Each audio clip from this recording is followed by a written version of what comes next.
before I do that, Samson, I would rather we are temperate with language. I would rather we are temperate with language. We should. It's a discussion. Ghanaians are all discerning, they are listening. So I agree with you. I would rather advise my brother to temper the language. I mean, sometimes it's a bit too harsh. I mean, we are trained lawyers. I mean, even if you have a disagreement with someone, the language should be elegant. This oft-repeated beating of integrity and all that, I think we should reserve it for those who don't understand our training. I'll beg of Sami, he should not indulge himself too much in that. It doesn't do justice to our practice, with all due respect to you, please. Now, I don't want to be a lawyer and a judge in my own cause, as he is doing. This repeated recitals of sections 13, 52, 54, does nothing to the conversation we are having. I have said from the get-go, it's left to others to disagree with me, but I have said from the get-go that that tape is doctored. So I really do not want to place too much premium on what transpired on that tape. In any event, nobody can tell anyone in this country the circumstances under which that conversation took place. They are saying it was a day before the court, whatever. But if you listen carefully to that conversation, it's a pieced up document. Because you never really would hear currently what somebody has said. It is only Jakpa's voice which is always heightened, and you hear him speaking. Now, I listened to that tape recording. I cannot, for the life of myself, see at what instance I heard the AG coaching. I'm choosing his words. Coaching, persuading, and getting Jakpa to skew evidence. You clearly can discern from what was going on that they had a disagreement over basic understandings of what was transpiring. The LC. Yes. They had a basic disagreement. Now, this person says this other person says this. At a point in time, I think the AG said, okay, you can say what you want to say. That is when... that if you do it my way, it will not create any difficulty for you. And then the guy said, Jakpa said, I will not do it your way. Because if I do it that way, I'll come out as dishonest. And I will not be doing fidelity to the proceedings. Fine. How can this be one of coaching? I'm having a conversation with you. You say something. I also say something. We disagree on it. You stick your path, I stick my path. How can that be coaching? Could it be a failed attempt? It cannot be a failed attempt. Because if he had agreed, then he would have done it the way the AG wanted. Okay. He didn't agree. That's the bottom line. He didn't agree. And you see, let us take all these things into context. I still maintain, like you said, that this is a without prejudice conversation. Whether the AG was right to have called Jakpa, or Jakpa was also right to have picked up the AG's call, is another matter. When we get to that bridge obviously will be crossed. In law, when we say without prejudice conversation, what do we mean? Educate our viewers. Without prejudice means whatever we are saying, we are not bound by it. So you say what you want to say, I say mine. But no one is bound by what we are saying. And that communication cannot be used in the court of law. That is it. That communication cannot be used because it's without prejudice. So you see, this attempt, you see, and let us be cautious the way we push this thing.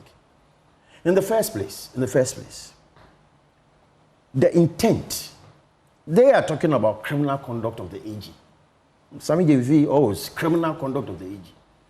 But he thinks that as a trained lawyer, the intent of Jakpa to have a conversation with someone and secretly tape that conversation without the consent of the other party, that to Sami Davies is fair. That to him is not criminal conduct. So that clear evasion of privacy. So by our constitution in Article 18.2, yes, you cannot do that. You are not allowed to interfere with someone's privacy or privacy of their property or their communication. But you see that there are exceptions, including for prevention of crime. If their view is that this is to stop the perversion of justice and that perjury was being committed, that is a crime. So then, wouldn't they be justified in saying, in this instance, the without prejudice will not apply. Why? Because Why? of the exception. What is the exception here?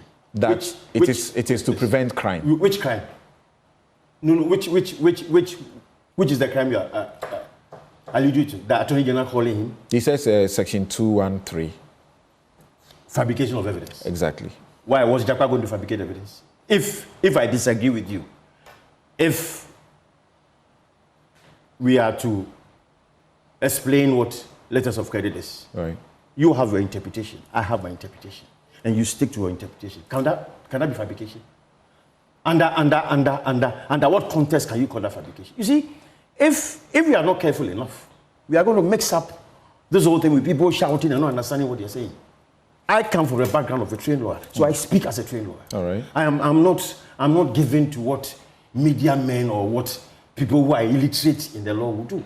I stick to my training. I don't see any fabrication of it unless you see one. I have a basic understanding of something. You have yours. You stick to yours, I stick to mine. How can that be fabrication? Okay. So when I started this show, Yes. I did Samson's Stake. Yes. And I was talking about how in 2016, for example, I have many, many friends in the NPP. And they will share messages, they will share documents like Samuel Kujeto will do today. And then we'll say, this is wrong, this is bad, let's do stories, let's do news about it. Coming to a question. Imagine this had happened to an attorney general in an NDC regime, and I called you on Newsfile. Would you say you see absolutely nothing wrong with it, just like Kuku Pencil also believes? Samson, it is only when you don't understand the basics of our training that you will be quick to judging people. I mean, in all humility, you have followed my practice for some time. Sure. You have spoken to me on very topical matters. Sure. You'll be the best judge. I don't boast about what I do, but it is for Ghanaians to judge me. If it had happened in the NDC era, I would maintain the same stance I'm maintaining now.